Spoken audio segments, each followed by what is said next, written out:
में जुड़ेंगे हमारे विशेष मेहमान रचना जी हिरन। और मैं आमंत्रित करती हूं आज के हमारे जज कुमुद जी कच्छारा, ABTMM पास्ट प्रेसिडेंट कुमुद जी कच्छारा।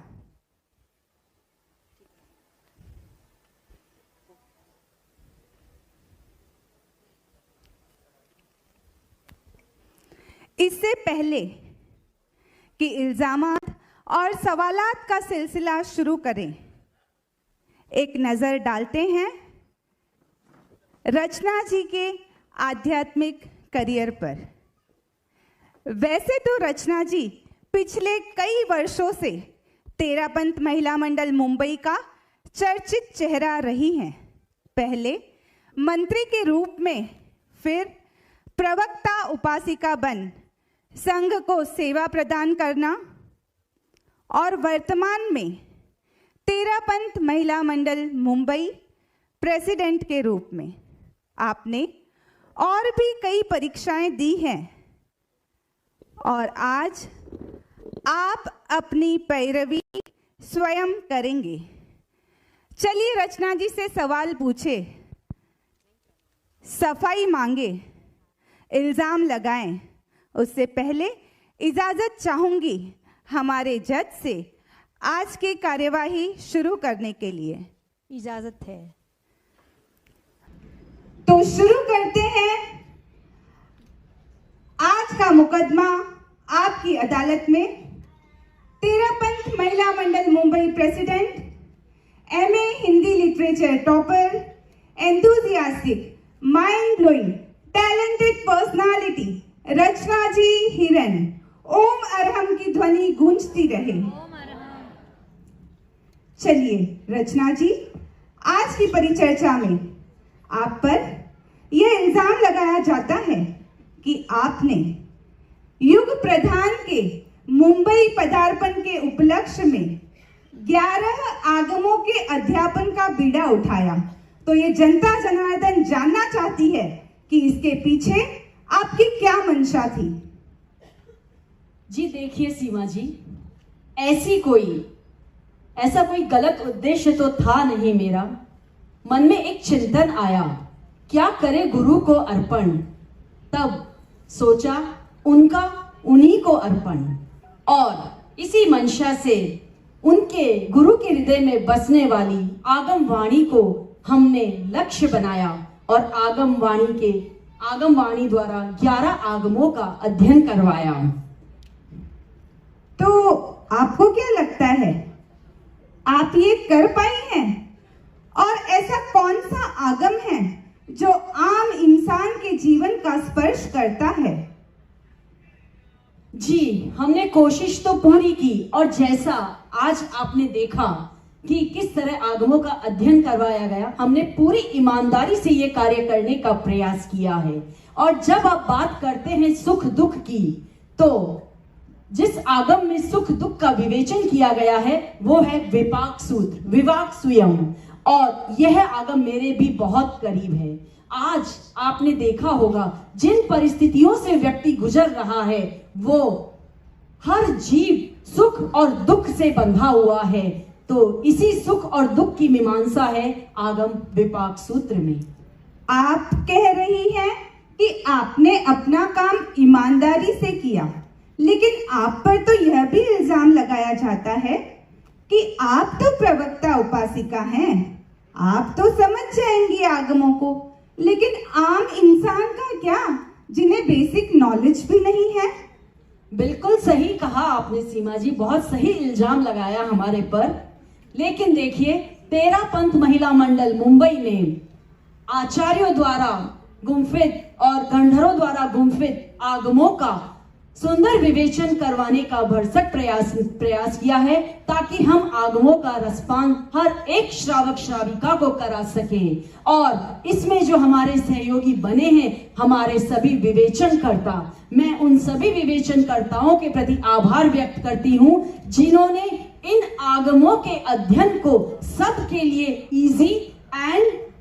इजीली ग्रास्प करने का एक माध्यम बनाया। और यह भी आपकी जानकारी में मैं बता दूं कि ये सारे आगम तेरा पंथ महिला मंडल मुंबई के YouTube चैनल पर प्लेलिस्ट के रूप में अंकित है, वहां पर लिस्टेड है। Any time you can watch, you can listen और आप आगम स्वाध्याय कर सकते हैं। और एक बात बता दूं कि लगभग 11 आगमों के हमारे विवेचनकर्ताओं ने 250 सेशन लिए हैं, 250 सेशन।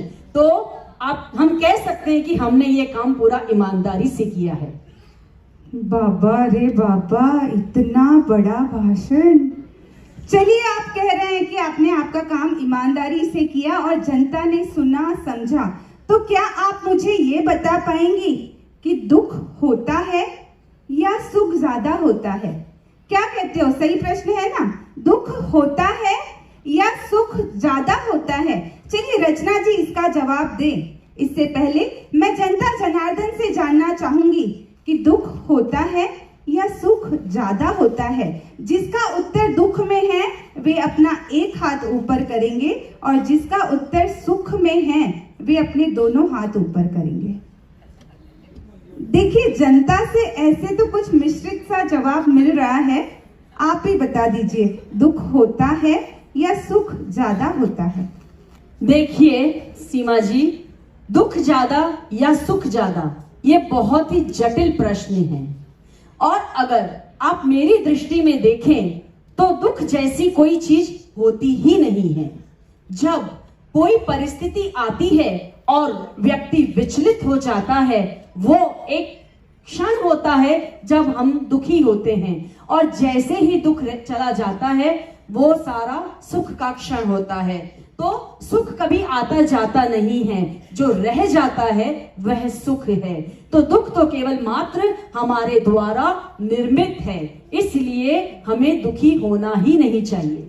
देखिए, आप कह रहे हो कि दुख होता ही नहीं है, लेकिन संसार का हर जीव दुख से मुक्त होने का ही तो प्रयास करता है।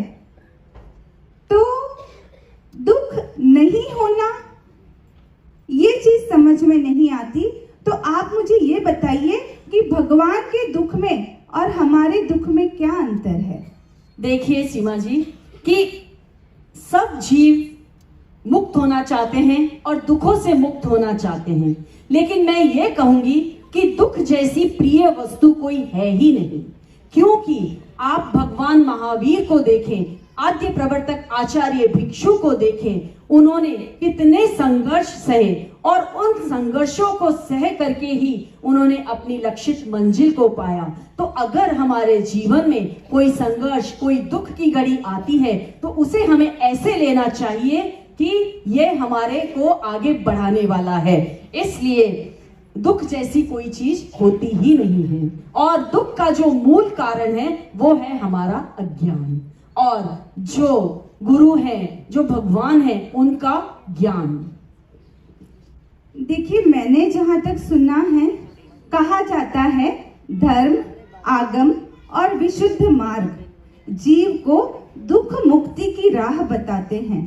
लेकिन जब अध्ययन किया तो पता चला कि ज्यादातर जीव जो मुक्त हुए हैं दुख की अवस्था में ही, भले वो भगवान महावीर की वेदना हो, गज सुकुमाल की वेदना, तो इस वेदना में अंतर क्या है? देखिए, भगवान यानी जो मुक्ति को प्राप्त कर चुका है, भगवान यानी जिन्होंने राग द्वेष को जीत लिया है, भगवान यानी जिन्होंने सब कर्मों का नाश कर लिया है। और ये कब संभव है? जब हमें ज्ञान होता है। तो भगवान बनने का मूल कारण है ज्ञान, और हमारे दुखी होने का मूल कारण है अज्ञान। जब हम ज्ञान और अज्ञान को समझ लेंगे तो हम भी हर दुख से मुक्त हो सकते हैं। रचना जी, इसी आशा और विश्वास के साथ कि आगे भी ये इसी तरह संघ को सेवाएं प्रदान करती रहेंगी, और मिलेंगे हम पुनः बहुत जल्दी एक नए मुकदमे के साथ। ओम अरहम।